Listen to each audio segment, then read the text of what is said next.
and welcome to this very special episode of Frankly Speaking, where there is going to be talk about politics, but no hoo-ha, no finger pointing. This is going to be a conversation which analyzes politics over the decades, how it has moved from caste to class, and of course, personalities. And joining me tonight is none other than journalist, economic expert, former media advisor, and author, Dr. Sanjaya Baru, who's come out with his latest book, India's Power Elite, Class, Caste, and a Cultural Revolution.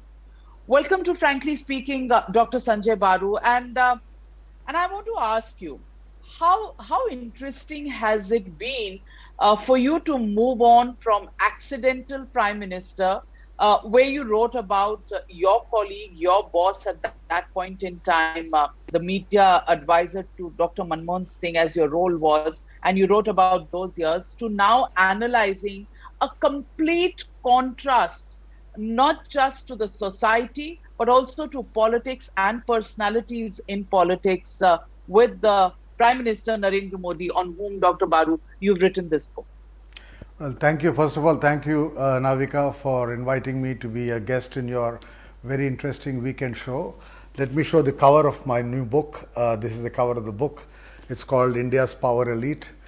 In fact, your question is very appropriate, because in some ways, this book is the product of the consequences of the other book which you mentioned.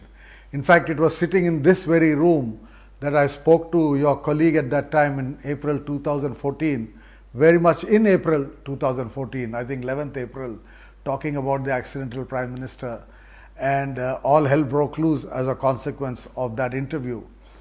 The interesting thing about the reaction to that book was that across India, across the country, I met thousands and thousands of people, particularly young people, who said that the book had opened the door into the corridors of power in Delhi. People who said, we never understood how things happen in Delhi, and your book showed us how things happen in Delhi. But the reaction in Delhi itself, particularly Lutyens' Delhi, as all of us now refer to this part of Delhi, was the opposite. They said, my God, how could you have written a book having been a part of this darbar? How could you have actually come out and written about what is happening inside? They called it betrayal. And that set me thinking, this completely divergent opinion, that the opinion of the outsider welcoming an analysis of how power works, and the opinion of the insider protesting against any analysis of how power works. And I think this book in some ways tries to understand the nature of power, how it has evolved over the years in India, and the nature of the transition that has happened in these 6 years or so, with the end of what we call the Nehru-Gandhi dynasty and the rise of a completely new political leadership, not just the BJP leadership. You look at the non-BJP states also, the Congress, the old Congress, has been fighting new political formations, whether in Andhra or Telangana or indeed Bengal or Tamil Nadu or everywhere else in the country.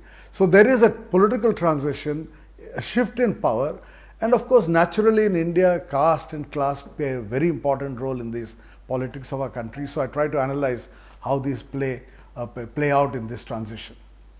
So, Dr. Baru, I want to ask you, power elite, the term that you have used in the title of the book, power elite, is almost like what Lutyens' Delhi was in the Gandhi era, or Sonia Gandhi and Manmohan Singh's 10 years of rule, and even before that.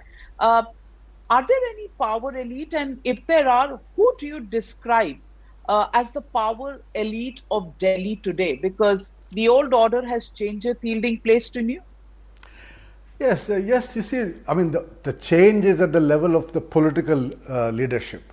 But when we talk of the power elite, and the term power elite is used in literature, there's a lot of writing. In fact, my own book is inspired by a book written in the 1950s by an American sociologist, C. Wright Mills, that was titled The Power Elite, which looks at the US post-war American society and who controls the levers of power.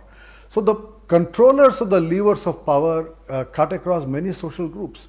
you have business leaders, you have landowners, you have the bureaucracy, which, for example, was not so important in the 50s in the US, but in India has always been an important element of the power system.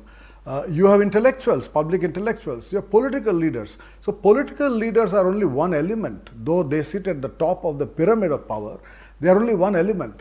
The power elite have multiple dimensions. You have economic power, you have political power, you have cultural power, you have the power of the military, the power of the security forces. I analyze all these and how, over time, the power has shifted from one group to another, or within a group, what are the dynamics. For example, I say in the book, during Nehru's time, the communist parties used to call Nehru's government Tata Birla ki Sarkar. That used to be the slogan. Today, the same parties call Narendra Modi's government Ambani Adani ki Sarkar. So, the Tata and Birla have been replaced by Ambani and Adani. But the understanding that certain business groups dominate politics in the country is, of course, a universal view across most countries.